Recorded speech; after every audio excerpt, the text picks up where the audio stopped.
Kung gusto mo ng super soft, fluffy at melt in your mouth na photo cake, ito na ang recipe na dapat mong subukan.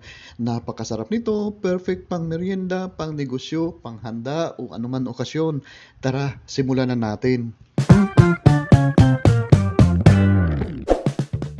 Una, mag-separate muna tayo ng ating 5 pirasong itlog at kailangan maingat tayo sa pag-separate na walang maihalong pula sa ating egg whites.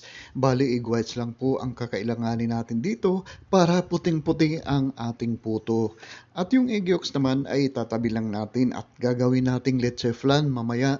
Sa isa pang mixing bowl ay paghaluin lang natin ang ating 1 1/4 cup na fresh milk, ang ating 1/2 cup na sugar, at ang ating 1/2 teaspoon na fine salt. Kailangan fresh milk ang ating gamitin dito para puting-puti ang ating puto dito. Hahaluin lang natin ito ng maigi hanggang sa matunaw ang ating asukal dito. Halo lang ng halo, halo lang ng halo hanggang sa matunaw ang ating asukal dito.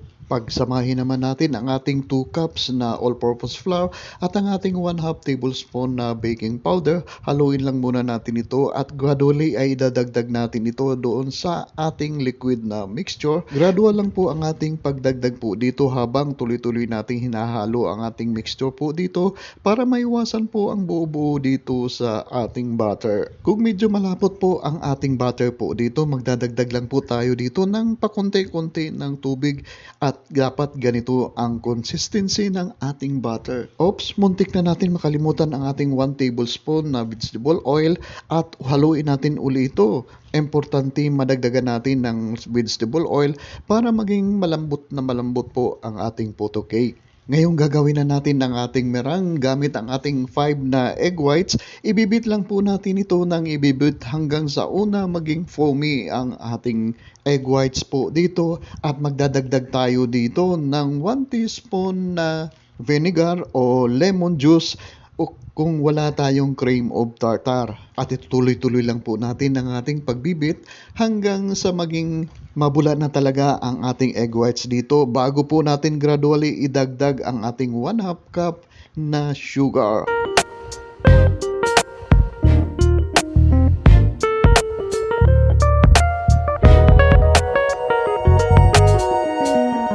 Ituloy-tuloy lang po natin ang ating pagbibit over high speed hanggang sa maging stiff peak form na po ang ating meringue po dito na kagaya nito. Ngayon ay fold in natin into 3 batches ang ating meringue doon sa batter na nagawa natin kanina with cut and fold method po. Pasensya na po at hindi ko nakunan o hindi nag-on ang aking camera habang ginagawa ko po ito. Dahan-dahan lang po ang ating pag-cut and fold o paghalo para hindi po ma-deflate ang ating meringue po dito. Kapag nahalo na natin ng maigi ang ating meringue po dito ay kailangan i-pour out na natin doon sa ating round pan na na-prepare kanina with parchment paper sa ilalim po ng ating pan. I-flatten lang po natin ang ibabaw ng ating butter po dito at itaktak lang po natin ng 3 times para walang mga bula-bula o walang mga air pockets kapag ito po ay naluto na po.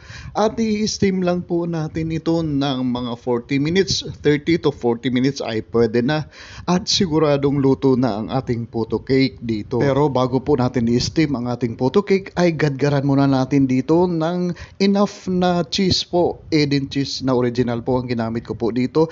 Damihan lang po natin ang ating paglagay ng cheese po sa ibabaw at pagkatapos ay maglalagay din tayo dito ng salted eggs. Damihan din po natin ang ating salted eggs po dito para mas masarap ang ating photo cake. At habang ginagawa po natin ito, pakiclick naman po ang subscribe button sa baba at pati na rin ang notification bell para palagi po tayong updated sa mga susunod kong video uploads. At kung meron po kayong mga comments o kung meron po kayong mga request na recipe, paki-post lang po sa comment section sa baba at sisikapin natin na tugunan ito.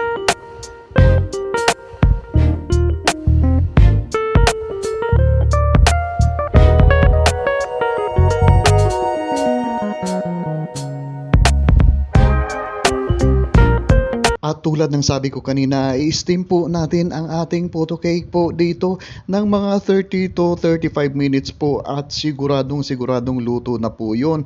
over high heat po ang ating pag-steam dito. At ito na, heto na ang ating napakasarap na puto cake. Palalamigin lang natin muna ito ng konti at pagkatapos ay i-unmold na po natin. Guys, kung nagustuhan nyo po ang video na ito, paki-comment nyo naman po kung saan lugar po kayo nanonood para ma-special shoutout ko po kayo sa susunod kong video uploads. Maraming salamat po.